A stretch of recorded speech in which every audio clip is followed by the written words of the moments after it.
selesai, jangan lupa klik like, berikan komen, dan subscribe. Nyalakan juga lonceng notifikasinya. Hai para pejuang CPNS dan PPPK 2021, selamat datang. Hari ini aku akan membahas tentang soal bahas PPPK Guru. Video kali ini disponsori oleh Kita Lulus. Kita Lulus adalah bimbingan belajar online untuk para pejuang PNS dan PPPK yang telah meluluskan hampir 80% siswa-siswinya.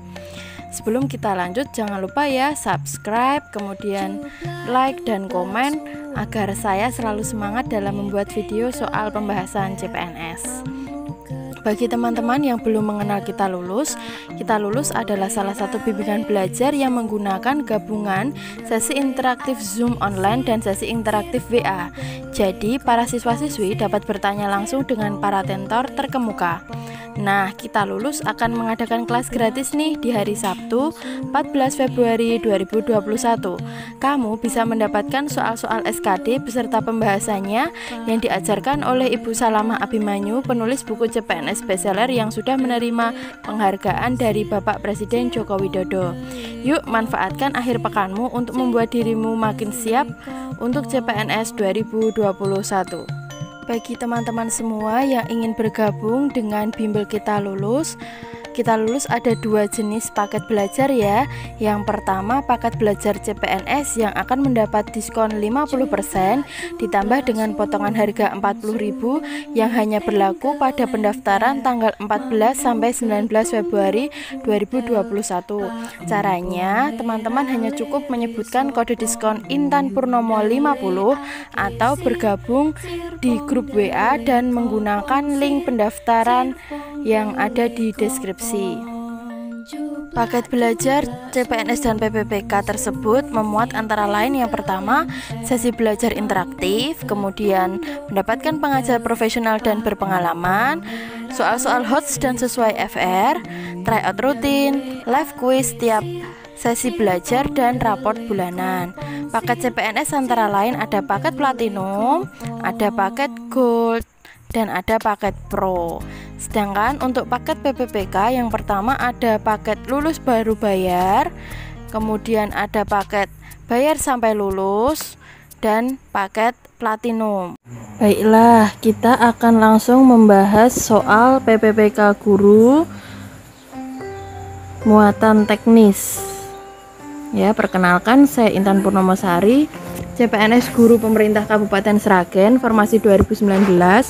S1 Matematika UNS 2014 cum laude, S1 PGSD Universitas Terbuka 2018 cum laude dengan skor SKD 398 dan SKB 360. Soal nomor 1, perhatikanlah indikator di bawah ini. 1. Siswa dapat menjelaskan cara menggosok gigi yang benar. 2. Siswa dapat memeragakan cara memegang sikat gigi yang benar. 3. Siswa dapat menjelaskan manfaat menggosok gigi yang benar. 4. Siswa menyadari pentingnya menggosok gigi untuk kesehatan gigi. Rumusan tujuan pembelajaran yang termasuk ranah kognitif adalah, rumusan pembelajaran yang ada pada nomor 1 dan nomor 3, di sini ada kata kerja yaitu menjelaskan, ya, yang merupakan ranah kognitif. Kemudian untuk nomor 2, memperagakan, ini ranah psikomotor. Sedangkan pada nomor 4, menyadari pentingnya, itu berarti sudah masuk ke ranah afektif. Sehingga jawaban pada soal nomor 1 yaitu C, 1 dan 3. Kita lanjutkan ke soal nomor 2. Siswa mengetahui bahwa berat jenis minyak kelapa lebih kecil daripada berat jenis air karena siswa melakukan percobaan sendiri. Di sini ada kata kuncinya melakukan percobaan sendiri. Hal tersebut menunjukkan bahwa belajar dapat melalui A. Pengalaman langsung, B. Pengalaman tidak langsung, C. Pengamatan langsung, D. Pengamatan tidak langsung. Karena siswa melakukan percobaan sendiri, maka hal tersebut menunjukkan bahwa siswa belajar dengan melakukan sendiri atau mengalami sendiri, sehingga jawabannya adalah pengalaman langsung. Soal nomor 3. Salah satu contoh belajar melalui pengamatan tidak langsung adalah A. Mempelajari bentuk bumi dengan menggunakan globe. B. Membuat peta pembibitan salah satu jenis tanaman pangan. C. Mengamati berbagai bentuk daun yang ada di sekitar sekolah. D. Membaca uraian mengenai hasil bumi yang banyak diekspor dari daerah provinsi. Kita bahas satu persatu. Yang A itu menggunakan globe. Ini merupakan pengalaman tidak langsung ya, karena menggunakan alat peraga. Jadi pengalaman tidak langsung karena menggunakan alat peraga yaitu globe. Sedangkan untuk yang B, membuat peta pembibitan salah satu jenis tanaman. Berarti di sini praktek sehingga disebut pengalaman langsung. Untuk yang C yaitu mengamati berbagai bentuk daun. Nah, di sini ada pengamatan ya, langsung ya di sini berarti pengamatan langsung. Sedangkan yang D yaitu membaca uraian. Nah, di sini hanya pengamatannya secara tidak langsung, sehingga yang pengamatan tidak langsung adalah opsi D. Soal nomor 3. Pengertian dari pendekatan pembelajaran adalah A. Ilmu dan kiat dalam memanfaatkan segala sumber belajar yang dimiliki untuk mencapai tujuan. Di sini ada ilmu untuk mencapai tujuan. Itu merupakan pengertian dari strategi pembelajaran. Kemudian untuk B, cara memandang terhadap pembelajaran. Cara memandang terhadap pembelajaran ini adalah pendekatan pembelajaran. Jadi kita harus dapat membedakan strategi dan pendekatan pembelajaran. Kalau yang C, cara kerja yang relatif umum untuk mencapai tujuan pembelajaran itu disebut dengan metode pembelajaran. Sedangkan yang D, langkah operasional dalam menggunakan metode. Ini lebih detail, itu adalah teknik pembelajaran. Sehingga pada soal nomor 4 ini yang disebut pendekatan pembelajaran adalah yang B, cara memandang terhadap pembelajaran. Soal nomor 5. Faktor yang perlu diperhatikan dalam merancang teknik pembelajaran adalah sebagai berikut, kecuali A. Kemampuan guru, B. Ketersediaan sarana, C. Kebutuhan masyarakat, D. Karakter siswa. A, B, dan D benar karena di sini kecuali, berarti yang tidak perlu kita perhatikan adalah C. Kebutuhan masyarakat. Nomor 6. Klasifikasi hasil atau tujuan belajar menurut Ganya sebagai berikut, kecuali. Nah, hasil belajar ya, kecuali berarti yang salah. Hasil belajar menurut Ganya ada 5 jenis. Yang pertama yaitu keterampilan intelektual. Ini berhubungan dengan keterampilan pikiran ya, sama saja dengan keterampilan pikiran. Kemudian yang kedua adalah strategi kognitif. Ini tentang kemampuan memilih dan mengubah cara-cara memberikan perhatian, belajar, mengingat, dan berpikir. Kemudian yang C, yang ketiga yaitu informasi verbal. Jadi yang C ini salah ya. Yang benar itu adalah informasi verbal. Ya, hasil belajar yang ketiga menurut Ganya yaitu informasi verbal, yaitu kemampuan menyimpan nama atau melabel atau fakta dan pengetahuan dalam ingatan. Yang keempat yaitu keterampilan motorik, berarti kemampuan melakukan kegiatan fisik. Nah, yang kelima hasil belajar menurut Ganya adalah sikap ya. Sikap itu berarti kemampuan menampilkan perilaku. Perilakunya yang seperti apa? Yang memuat nilai-nilai. Jadi yang salah adalah informasi numerik. Soal nomor 7. Setiap jenis tujuan pembelajaran menuntut proses pembentukan yang berbeda. Tujuan yang bersifat penguasaan keterampilan. Jadi supaya terampil itu bagaimana kegiatannya? Apakah A, pengkajian, ataukah B, kegiatan berlatih, yang C, penghayatan, yang D, percobaan. Oke, untuk pengkajian ini untuk memperoleh pengetahuan yang bersifat penguasaan pengetahuan. Ya. Kalau berlatih itu keterampilan. Kalau penghayatan itu sikap. Ya, berarti jawabannya yang penguasaan keterampilan adalah yang kegiatan berlatih, yang B. Soal nomor 8, tujuan pembelajaran yang menggambarkan kemampuan menggunakan aturan adalah A. Menyebutkan sifat-sifat air. Nah, kalau menyebutkan sifat-sifat air ini berarti kemampuan konsep konkret ya. Ini berarti hubungan dengan konsep konkret itu nyata. Yang B. Siswa dapat menunjukkan bunga mawar dari sejumlah macam bunga yang disediakan. Berarti di sini dapat membandingkan secara fisik. Berarti di sini kemampuan diskriminasi, yaitu membandingkan secara fisiknya. Yang C. Siswa dapat menentukan luas sebuah segitiga setelah diketahui ukuran alas dan tingginya. Nah, berarti di sini menggunakan aturan, prinsip, dalil, rumus. Berarti ini kemampuan menggunakan aturan. Yang C. Dapat menjelaskan ciri-ciri tumbuhan dikotil. Ini juga sama tentang konsep konkret ya, karena nyata. Sehingga nomor 8 jawabannya yang menggunakan aturan adalah yang C. Dapat menentukan luas sebuah segitiga. Nomor 9. Tujuan pembelajaran yang dirumuskan, siswa dapat merangkai bunga. Nah, kalau dapat merangkai bunga itu termasuk dalam keterampilan apa? Termasuk dalam keterampilan motorik. Kenapa? Karena melakukan kegiatan fisik. Jadi kalau praktek itu masuknya ke keterampilan motorik. Soal nomor 10.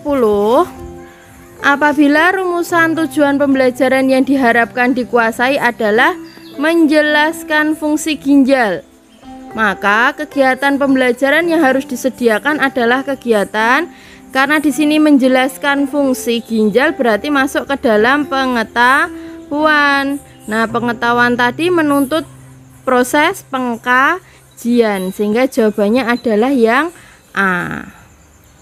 Soal nomor 11, guru mencari materi pelajaran yang akan dipelajari dari berbagai sumber. Kemudian guru mengolahnya serta membuat rangkuman. Di depan siswa, guru menjelaskan dan siswa tinggal menerimanya, kemudian mencatatnya. Strategi pembelajaran yang digunakan adalah, karena di sini guru yang mencari materi, berarti guru itu sebagai pengolah pesan, ya. Jadi guru yang aktif mencari di sini. Maka strategi belajar yang digunakan disebut strategi pembelajaran ekspositori. Karena di sini gurulah yang sebagai pengolah pesan. Kemudian bagaimana kalau yang mengolah pesan itu adalah siswa? Kalau yang mengolah pesan itu adalah siswa dan guru hanya sebagai fasilitator, maka strategi pembelajaran yang digunakan adalah heuristik. Nah, heuristik terbagi menjadi 2, yaitu discovery dan inquiry.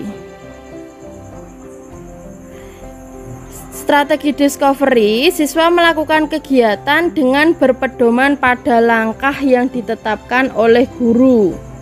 Langkah ditetapkan oleh guru. Sedangkan kalau yang inquiry ini, siswa benar-benar dilepas tanpa disertai dengan panduan yang telah disiapkan oleh guru, sehingga jawabannya adalah ekspositori.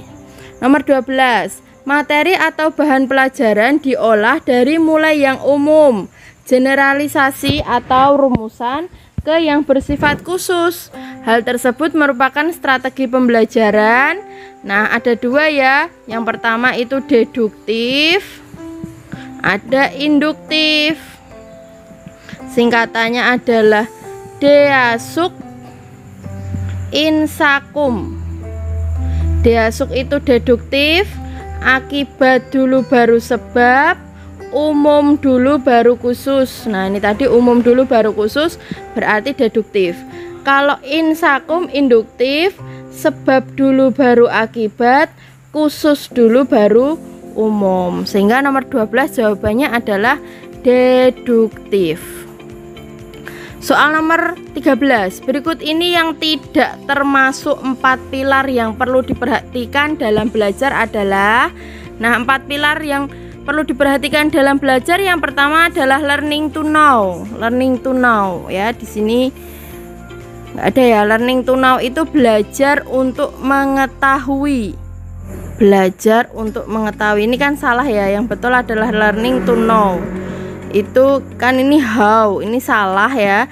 Yang benar learning to know, itu belajar untuk mengetahui. Jadi yang salah nanti jawabannya yang C ini. Dan yang kedua learning to do. To do itu berarti belajar untuk berbuat. Kemudian yang ketiga learning to live together, belajar untuk hidup bersama. Sedangkan yang keempat learning to be, belajar untuk menjadi. Jadi urutannya itu kita mengetahui dulu, kemudian berbuat, kemudian hidup bersama, baru kemudian menjadi. Sehingga jawabannya adalah C. Nomor 14. Perhatikan faktor-faktor berikut. Faktor intern yang mempengaruhi hasil belajar siswa ditunjukkan oleh nomor. Nah, intern itu berarti dalam diri siswa. Yang mana yang dalam diri siswa? Yaitu yang 2 dan 4, motivasi dan kesehatan fisik. Sedangkan lingkungan keluarga, peran dan sikap guru itu adalah faktor ekstern. Jawabannya adalah D. Nomor 15, belajar merupakan suatu proses perubahan tingkah laku yang diperoleh melalui latihan dan dukungan dari lingkungan. Adalah pengertian, apa ini pengertian? Belajar menurut Hilgard. Jadi menurut Hilgard, belajar merupakan proses perubahan tingkah laku yang diperoleh melalui latihan. Jawabannya adalah C. 16, belajar dapat mengantarkan siswa untuk mengetahui dan memahami substansi materi yang dipelajari. Kalau memahami materi berarti masuk dalam learning to know, belajar untuk mengetahui. 17. Perhatikan pernyataan berikut ini. Hal tersebut merupakan karakteristik dari teori belajar apa? Yang pertama, menekankan adanya perubahan tingkah laku, adanya ganjaran dan hukuman. Perencanaan mengajar sangat khusus dan mengabaikan kemampuan berpikir. Nah, itu adalah teori asosiasi ya. Kalau teori disiplin mental itu menganut prinsip bahwa manusia memiliki sejumlah daya mental yang dapat didisiplinkan.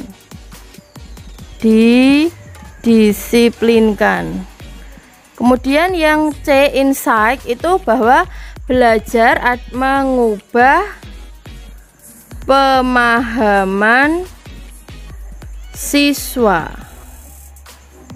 Kalau yang D, gestalt, itu menyatakan bahwa siswa merupakan individu yang utuh, sehingga belajar lebih mengutamakan keseluruhan, kemudian melihat bagian-bagiannya yang mengandung makna dan hubungan. Nomor 18, tipe belajar yang membentuk perilaku melalui beberapa stimulus respon yang berangkai. Dalam bahasan contohnya, ibu bapak, kampung halaman merupakan tipe belajar apa itu kalau stimulus respon? Nah, ini termasuk dalam C, chaining learning ya.